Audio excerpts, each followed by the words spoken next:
That's something I thought yesterday. If Erling Haaland starts to kick on, if City start to purr, that defence starts to shore up a little bit more than it maybe has done. I think you need Diaz back in if they can. I think City will win it. And I think that at some point there will be a very difficult period for Arsenal in this season. Same old here from the mainstream media. No matter what obstacle they put in Arsenal's way, no matter the answer Arsenal give, the doubt, the disrespect, and from some quarters, the hate continues. Is it conceivable that Arsenal are going to continue as they are? I don't think it is. Is it conceivable? Why is it not conceivable? This is the question that Martin Tyler needs to interject and say. Why? Why is it not conceivable that Arsenal continue in this vein? Especially at the same time that clearly the eye test shows us that Man City are not at their best. They've shown no signs of going on an 8, 9, 10 game winning streak. The one team that's going on a long unbeaten streak, winning the majority of their games along the way, is Arsenal. Conceivable that they will draw 2 and lose 1 in a 3-game period. And if they did that, their lead's gone. And all of a sudden, the pack's up with them. So that's what I think is going to happen. I think we're going to see a traditional Premier League season. Well, it's interesting what Gary says there, because this week's a prime example. Man United could have beaten City, beaten Palace, beaten Arsenal. And if Arsenal would have lost to Tottenham and then lose to us, subsequently, United would have been level on points. But they beat Tottenham, a ground they haven't won at in 9 years. It's the best. Like they're at the midway point of the season. They've never had this many points at the midway stage of a season ever before. No team has ever had this many points at this stage of the season and not won the league. I don't understand the doubt anymore. Whereby a team goes out, front runner, what they call used to in the marathon race. It's like a pacemaker. Yeah, pacemaker. And then they'll get drawn back in a little bit. But I still think that this season for Arsenal is going to be far better than I ever imagined it would be. And it's true. It is a better season for Arsenal, even if they don't win the league. For me, just saying City are going to win it is still an easy bet. It's like France playing Switzerland in the Euros and saying, yeah, France will win. It's the easy bet. Portugal, Morocco, I'm betting on Portugal. It's the easy bet. Football has shown us so many anomalies in the last 2 to 3 years, and it has done for decades. It has done since forever. It's crazy to me. Such a long way to go, Martin. We could have been in a position today if Tottenham had have beaten Arsenal and Manchester United win against Crystal Palace on Wednesday. I've just said that. I didn't know he was going to come out with that. And beat Arsenal next week. Manchester United could have been level with Arsenal. I mean, it's ridiculous that. Can't believe that could have happened. Arsenal have won here today and won really well. But that just tells you what's going to happen in this next month or so. I mean, your calendar will look like mine. There's so many matches that have been put in over this next 4 or 5 weeks. I've never known a January and a February so packed with fixtures, which is great. And we know why, because the World Cup, obviously the passing of the Queen, has meant that there's been this sort of, if you like, backlog of fixtures. But it means that there's going to be weeks whereby a team could draw 2 games and lose 1, and all of a sudden... And look, Gary Neville's right in what he's saying. There's logic there, but he's only applying the logic from the negative to Arsenal. The same as, what if Arsenal get loads of injuries and they fall away? Or what if Arsenal can't cope with 2 games a week? What if Arsenal can't maintain their early season form? None of that is being applied to City. None of that is being applied to anybody else. In fact, I've seen Arsenal criticise more this season for progressing and becoming better than Tottenham for falling off. And you're just getting to a point where, what do Arsenal need to do to just get some respect and credit? Let's take a look here at TalkSport and what they're saying after that massive win yesterday. Simon. I think there's 19 games to go, obviously, and I think there's a lot more twists and turns. This is a very interesting Premier League, a very strange Premier League. I don't know whether you attribute it to World Cup-itis or you attribute it to bad decisions by managers at the beginning of the season. You see that there. There's an element of truth to it, but equally, the media are trying to find ways to discredit Arsenal already. We can say, but put an asterisk next to it and say it's the World Cup season. Nobody quite knew how to prepare. Do we do less training in the summer? Do we, how do we handle the international break? Do we do pre-seasons before the season restarts, mid-season? And if Arsenal win, we can just say they got that right, but it's not going to translate into a normal season. Very obvious seed being planted there. I think Arsenal are in a unique vein of form for at this moment in time. I think it's wrong to compare what happened in May with Tottenham, where Arsenal were on a wobble for a period of time. Tottenham came through that. I think Tottenham are improving in small margins. Arsenal are improving exponentially. I still think there's Tottenham are improving in small margins. Tottenham are going backwards. Tottenham are going backwards. They had a great start to the season, there's no doubt. But if you look at in the last 10 games, they've won 3. They've had one good second half. They've had 2 good second half performances against Leeds.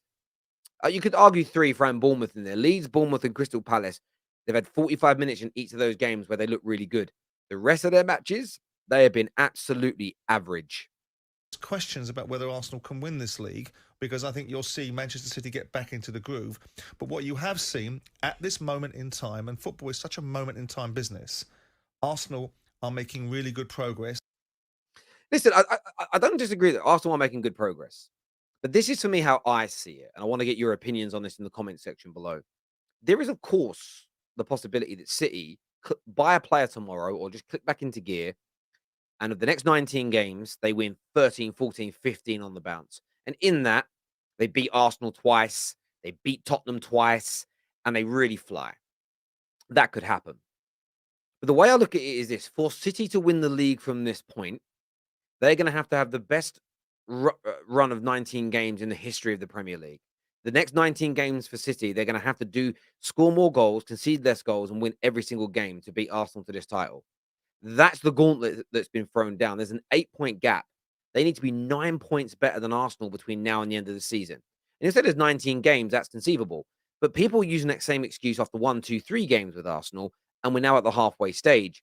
And it's wearing just a little bit thin. Let's take a look here at what Alex Crook had to say about the other half of that North London derby yesterday. Let's take a little listen. Not necessarily when Eric Ten Hag was appointed, but certainly when Ole Gunnar Solskjaer was there, who would have advocated Antonio Conte as the next Manchester United manager. My word, have they dodged a bullet, because I tell you what, the way that he set Tottenham out today, at home, in a North London derby, against their arch rivals, so defensive, so negative, that just wouldn't be tolerated at Old Trafford, nor should it be tolerated, in my opinion, by Tottenham fans. This is some... I just want to interject there again. He's bang on, because Man United fans got ripped from pillar to post when we said that the style of football Antonio Conte plays wouldn't wash. And you always get rivals kind of look at you and scoff and say, how dare you? You've not won a Premier League in 10 years. You haven't won the Champions League since 2008.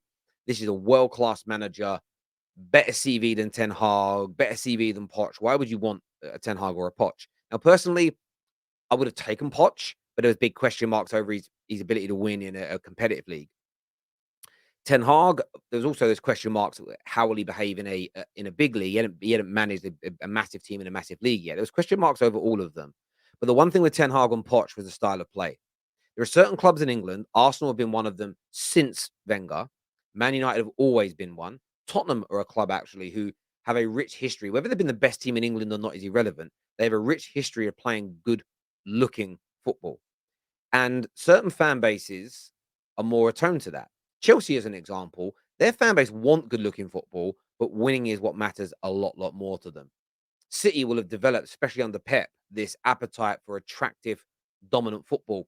The next manager that comes in is going to have to do something similar, because the fan base has grown accustomed to it. And this is what happens: is every club evolves over time. Some because of one manager, some because of decades and centuries of playing beautiful, attractive football, such as Manchester United. And that's where Antonio Conte is really going wrong, because it was sustainable. It was sustainable for him to play this kind of football while they were winning games and if they were progressing. If they were sitting right now on 42 points, 2 points behind Arsenal, high win percentage this season, nobody would be getting on their back, the media included. You'd get rivals pointing at it and say, you're a rich man, Stoke, you're playing Burnley football, whatever it may be. But that's water off a duck's back if you're winning. It's water off a duck's back when you're winning. Spurs need to be better, and this is on Antonio Conte. But we all know the reason why Spurs are angry and why they're starting to call for Conte's head, why they're angry at their managers. It is the style of play. It is the lack of performances. But it's also watching Arsenal down the road not only be the best team in England right now, they're playing the best football in the country too. So Spurs are looking at it, and for years they've had their mini trophy, their North London trophy of we've finished above Arsenal, And I would probably say over the last 6 to 7 years, Spurs have been the better footballing side the vast majority of the time under Poch. But since Jose, Nuno, Antonio Conte, the football has become boring, and they're now falling back behind Arsenal. And I'm telling you now, if they were playing this style of football, only playing good in the second halves and sitting fifth, but Arsenal were in 8th, 9th, or 10th, there'd be less call out of the manager. Spurs are failing at their club's only real objective from a fan's point of view, and that's finish above Arsenal. That is it. But Conte does need to be called out. There's a reason that certain big clubs would never appoint him as a manager if the board's doing their job correctly, because the football is terrible. And when he isn't happy and getting what he wants, the football also fails. We saw that at the back end of Chelsea. We're now seeing it again, of course, at Tottenham. But listen, everyone, I want your thoughts and I want your feelings on the overarching point here. Arsenal, in the build up to this North London derby, it was said that, well, maybe I'll start believing them when they win away at Tottenham, when they beat Liverpool, if they can bounce back after a defeat. It's another test that was the gauntlet was thrown down by the media.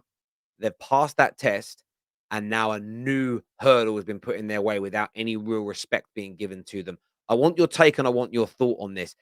Even if you're a rival, how tired are you now of Arsenal's progression being chalked down to form? Form that has seen them have the best first half of a season in their club's 130, 140 year history. Does that make sense to you? Make sure you hit the like and the share button and join us on the Top 6 show later. Take care. Goodbye. God bless. See you soon.